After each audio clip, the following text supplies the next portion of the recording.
कभी सोचा है कि किसी चीज का प्राइस टैग सिर्फ एक नंबर नहीं होता? ये तो एक पूरी कहानी होती है जिसे बहुत सोच समझकर बनाया जाता है। तो आज हम इसी कहानी के पीछे की उन 15 चालाक तरकीबों को समझने वाले हैं जिनका इस्तेमाल बड़े बड़े ब्रांड्स करते हैं ताकि हम ज्यादा से ज्यादा खरीदारी करें। तो चलिए एक बहुत ही बेसिक सवाल से शुरू करते हैं।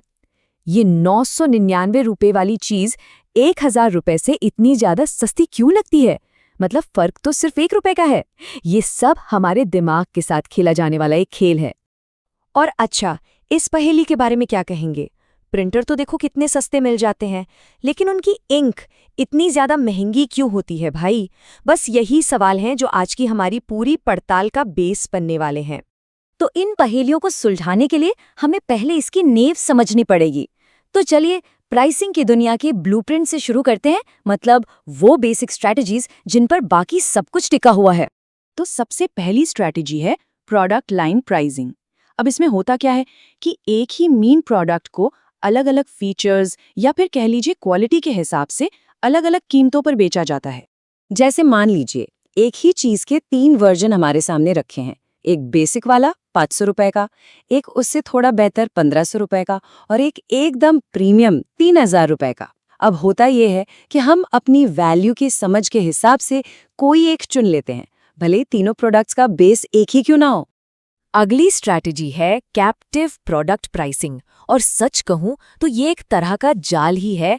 इसमें मेन प्रोडक्ट को तो सस्ता बेच दिया जाता है ताकि कस्टमर एक बार बस फंस जाए और फिर उसे महंगे और ज़रूरी रीफिल्स खरीदने पड़ते रहें। और इसका सबसे क्लासिक एग्जाम्पल क्या है? वही प्रिंटर और इंक वाला जाल। प्रिंटर तो सस्ता ले लिया, लेकिन जब इंक खत्म होती है ना, तब असली कीमत समझ आती है। तो अब पता चला कि प्रिंटर इतने सस्ते क्यों होते हैं। अच्छा, अब बात करते हैं प्रोडक्ट बंडलिंग की। इसमें क्या होता है कि कई प्रोडक्ट्स को एक ही पैकेज में मिलाकर बेचते हैं, जिससे हमें ऐसा महसूस होता है कि अरे वाह, अलग अलग खरीदने से तो ये कॉम्बो काफी सस्ता पड़ रहा है। और इसका सबसे बेस्ट एग्जाम्पल है fast food combo. Burger, fries और ड्रिंक, ये कॉम्बो हमेशा एक बढ़िया डील लगता है ना? ये बहुत ही सिंपल लेकिन उतनी ही पावरफुल स्ट्रैटेजी है। और भी कुछ बेसिक स्ट्रैटेजीज हैं, चलिए फटाफट देख लेते हैं। एक है ऑप्शनल फीचर प्राइसिंग।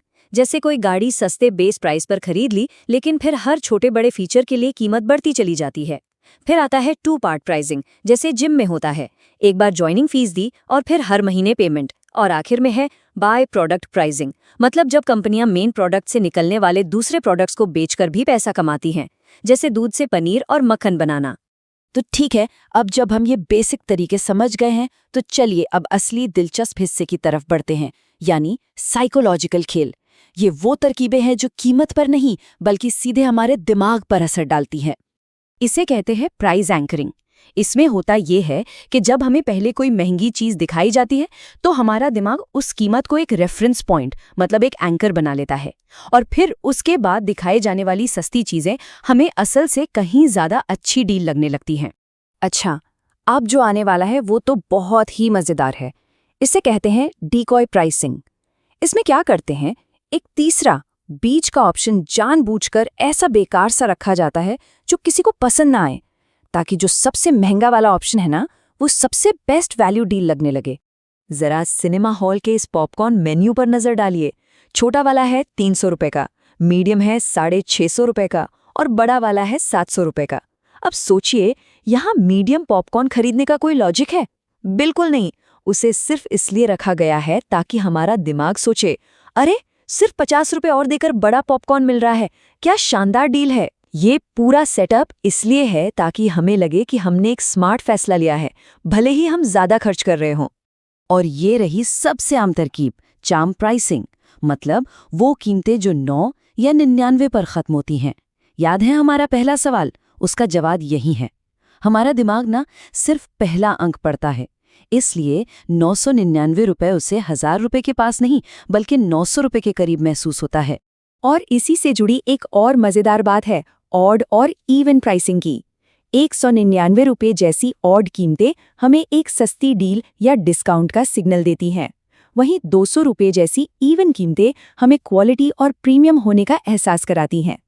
और दिमाग से खेलने वाली इन तरकीबों की लिस्ट ना काफी लंबी है, जैसे कि स्कैरसिटी का इस्तेमाल करना, मतलब ये दिखाना कि बस 3 ही बचे हैं ताकि हम पर जल्दी खरीदने का प्रेशर बने। फिर है प्रेस्टीज प्राइसिंग, जहां ज्यादा कीमत ही हमें यकीन दिला देती है कि चीज की क्वालिटी बेहतर होगी।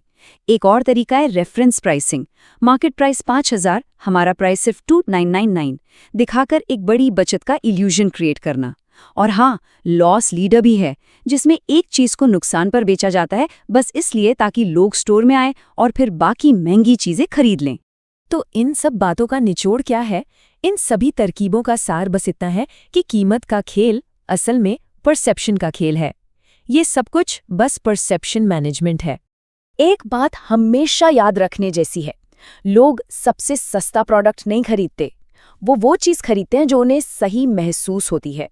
प्राइसिंग का असली मकसद लॉजिक को नहीं बल्कि हमारी फीलिंग्स को टारगेट करना होता है।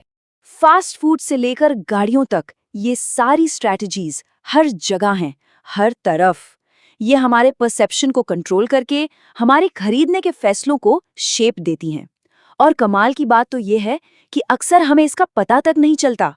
तो अब जब ये पूरी प्लेबुक हमारे सामने खुल चुकी है, अगली बार शॉपिंग करते वक्त कौन सी चीज अलग नजर आएगी, इस नई समझ के साथ बाजार को देखना यकीनन काफी दिलचस्प होने वाला।